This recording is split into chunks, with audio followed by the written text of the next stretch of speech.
situation inside Tibet is such that people can no longer bear the repression and the wrong policies of assimilation, whereby the Tibetan identity is being destroyed. Only when you go to Tibet, you realize that Tibetans have no human right, number one. If they want to say something, they have to look at here and there. And this is their habit now, over the last 50, 60 years. Habit developed. It's a very shame. It's a shame of the world. Shame of the communist Chinese. You have to look here and there. You can't speak freely, which means you have no freedom. Where is the human right?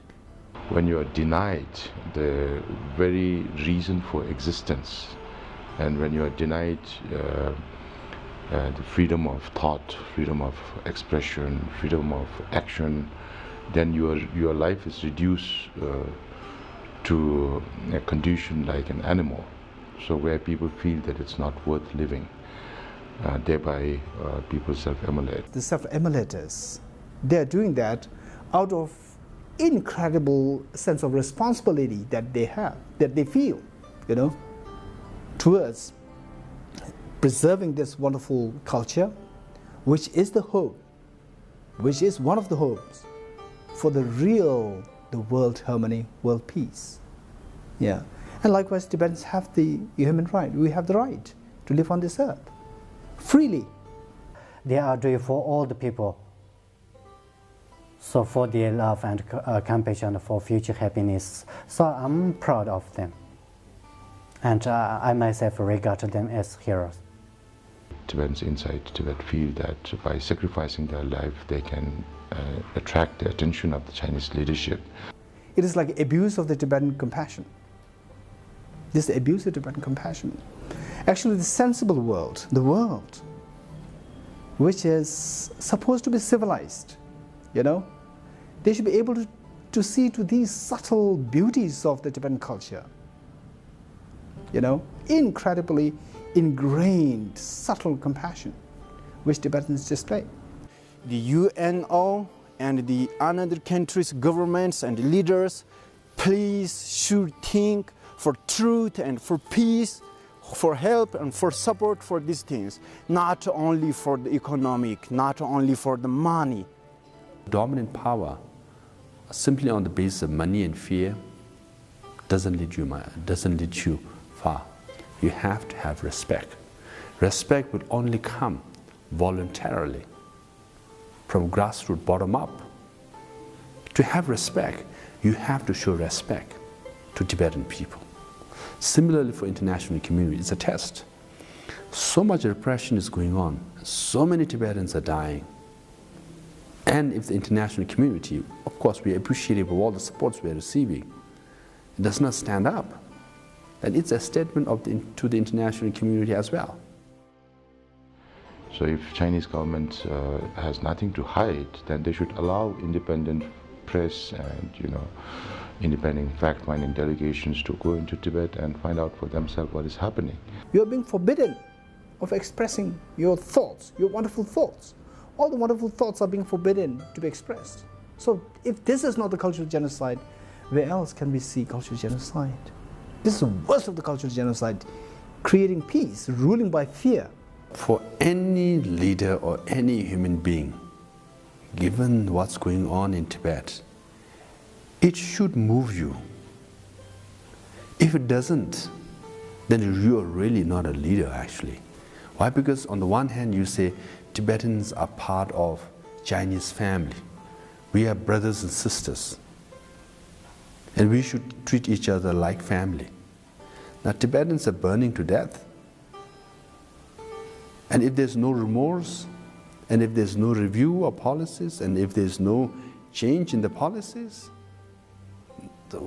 what is the use of, you know, using this propaganda to call we are part of the family, we are brothers and sisters? From a religious point of view, as long as your motivation is clear for the benefit of the larger or interests of the larger Tibetans or any other people like Tibetans who face the same kind of repression, then it's not considered violent. But if your motivation is fueled by anger and hatred for the Chinese leadership, then it can be termed as violent. But as far as we see, amongst the people who left messages, those who self-immolated and left messages, they are very clear in their mind that they have no hatred for the Chinese leadership. But at the same time, they are sacrificing their life for the benefit of the larger number of Tibetans. They may accuse His Holiness the Dalai Lama. They may accuse the Tibetan government exile, right?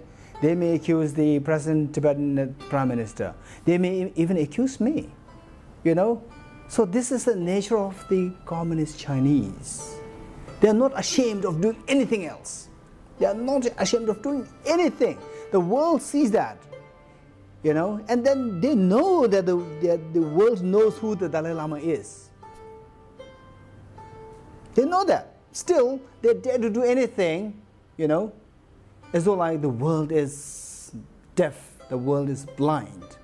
And indeed, the world is not blind, the world is not dead, but because the world is covered, they act like a deaf and they act like blind. And the Chinese knows that.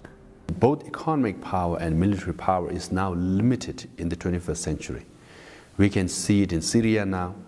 We have seen it in Iraq. We can see it in Afghanistan, even though the coalition of so many countries tried militarily, did not work. So economically also, it will not work. So it's an overstatement and an over-influence is impacting. So the constraint is more by the people, international community as well as media. For the Tibetans inside Tibet, I would say, you know, we really miss you all. We really miss you all. You are so courageous.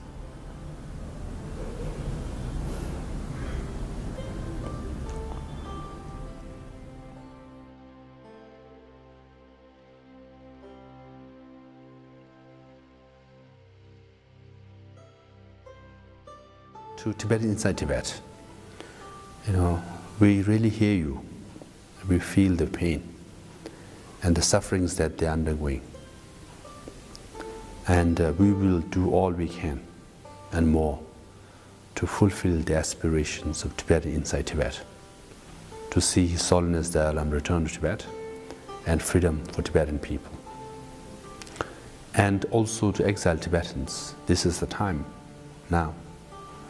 Given the situation inside Tibet, we have to galvanize, unite, and stand with Tibetans inside Tibet.